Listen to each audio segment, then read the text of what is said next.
선지자가 본 두 번째 환상입니다. 불이 큰 바다를 삼키고 온 땅을 황폐하게 하는 환상입니다. 이 환상이 중요한 것은 단순한 자연재해를 넘어선 중요한 신학적인 메시지를 담고 있기 때문인데, 여기서 불이 큰 바다를 삼킨다 또는 마르게 한다라고 말씀할 때에 이 바다라고 하는 단어가 일반적으로 우리가 바다라고 말할 때 히브리어에서는 얌이라고 하는 단어를 씁니다. 그게 바다라고 하는 단어인데, 여기서 4절에서 바다라고 하는 번역된 단어는 얌이 아니라 테홈이라고 하는 단어입니다. 왜 다른 단어를 썼을까? 무슨 의미일까를 찾아보니까 이 테홈이라는 단어는 고대 근동에서 혼돈을 주로 상징할 때 썼던 단어이기도 하고, 특별히 바벨론의 신화에 나오는 물의 여신 티아맛이라고 하는 그 여신과 연관된 단어예요. 다시 말하면 이스라엘이 지금 이 물이라고 하는 생명의 근원, 특별히 이 바다 밑에서부터, 깊은 바다 밑에서 물이 나온다고 생각을 했는데, 그 물이 물의 신 티아맛이라고 하는 여신이 공급해 주는 것이라고 믿었다는 겁니다. 그것에 대해서 하나님은 그들의 잘못된 우상을 섬기는 그들을 심판하시는, 그것에 대한 우상 숭배에 대해서 심판하시는 내용을 담고 있다라고 하는 점입니다. 그래서 하나님의 불로 이 테홈이라고 하는 불의 신, 불의 여신 티아맛을 멸하게 하는, 우상도 아니죠, 아무것도 아닌데 그것을 통해서 이스라엘의 어리석음을 깨닫게 하시려는 하나님의 뜻이 담겼습니다. 뿐만 아니라 그 바다의 물을 마르게 하시고 온 땅을 황폐하게 뜨거운 물로 이 땅을 태워버리시는 그 하나님의 무서운 심판을 보여주셨습니다. 첫 번째 환상에서도 마찬가지로 선지자는 그저 하나님의 말씀을 대언하는 역할인데, 두 번째 환상에서도 이 선지자가 중보자가 되어서 하나님께 기도합니다.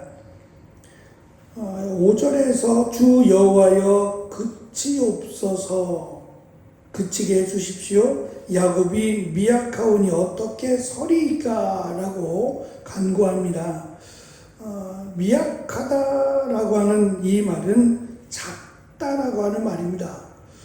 야곱, 이스라엘이라는 뜻을 가진 이 야곱이 앞에서는 교만하니 이 교만에 대해서 하나님이 심판하시겠다고 하셨고, 지금 선지자는 야곱이 작으니, 미련하고 어리석고 작으니 그들이 이 심판을 감당할 수 없어서 모두 죽을 것이니 하나님 용서하여 주시고 저들을 불쌍히 여겨달라라고 하는 기도입니다.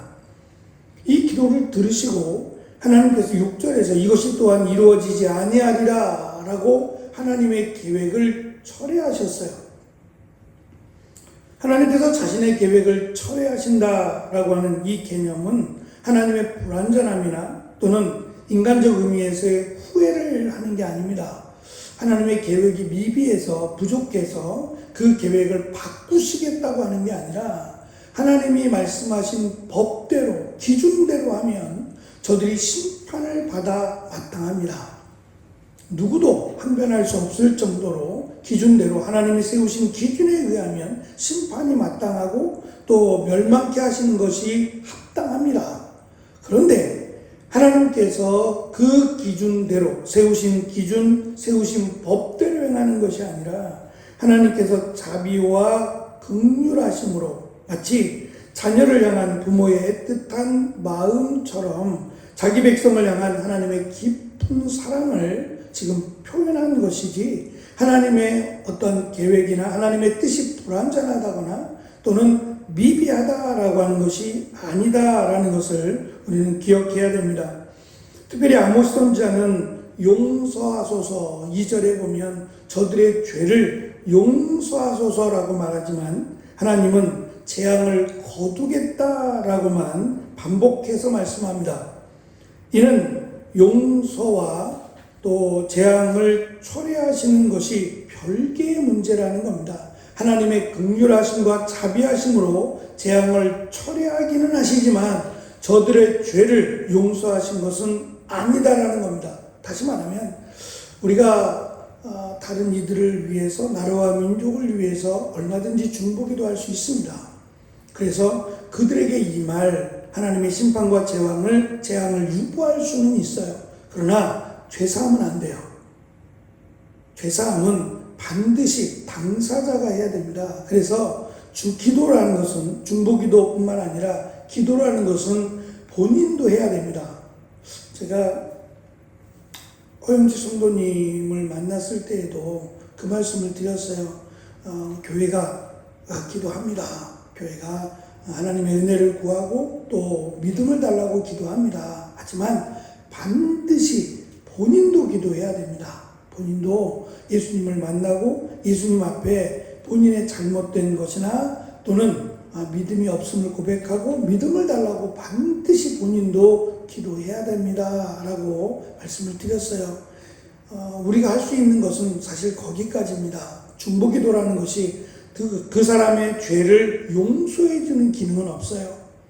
죄사함은 반드시 본인의 믿음, 예수 그리스도를 믿는 믿음으로 말미암아 죄사함을 받는 것이기 때문에 아모스 선지자가 아무리 이스라엘을 위해서 용서함을, 죄사함을 구한다고 할지라도 그것은 안 된다는 겁니다.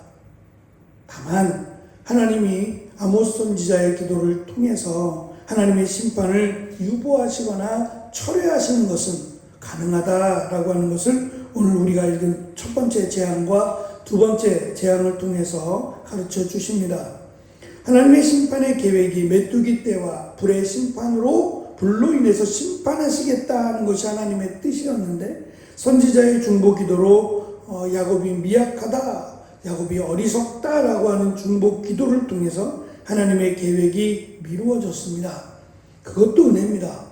그러면 이 미루어진 것이 끝난 것이 아니라 언젠가는 다시 동일한 방식으로 동일한 삶을 살아간다면 하나님은 반드시 심판하실 것이다 라고 하는 것을 우리에게 가르쳐 줍니다.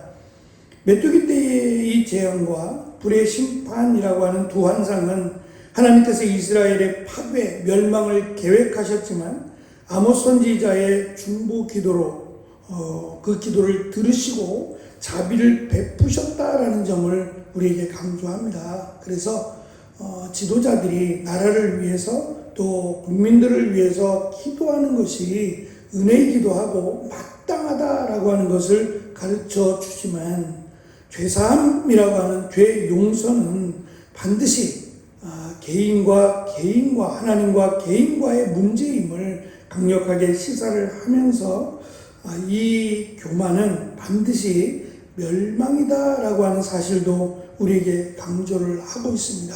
그래서 특별히 야곱이라고 하는 이스라엘이라는 뜻이지만 이 야곱이라고 하는 실제 인물이 교만하고 하나님과 멀어졌다가 다시 돌아와서 하나님의 은혜를 구하는, 그래서 밤새도록 씨름하면서 하나님이 가르쳐 주신, 나는 아무것도 아니구나, 나는 하나님 앞에 하나님의 은혜가 아니면 살 수 없는 존재구나 라는 것을 깨달은 그 깨달음이 이스라엘에게 있기를 원하신다라는 것을 우리가 기억하고 늘 겸손하게 하나님의 뜻을 구할 뿐만 아니라 연약한 이들을 위해서, 나라와 민족을 위해서 기도하는 기도를 하나님이 들으시고 또 하나님의 은혜를 베푸신다라고 하는 놀라운 사실을 기억하고 이 시간도 우리 자신뿐만 아니라 연약한 이들, 나라와 민족을 위하여 기도하는 은혜로운 시간이 되시기를 축원합니다. 기도하겠습니다.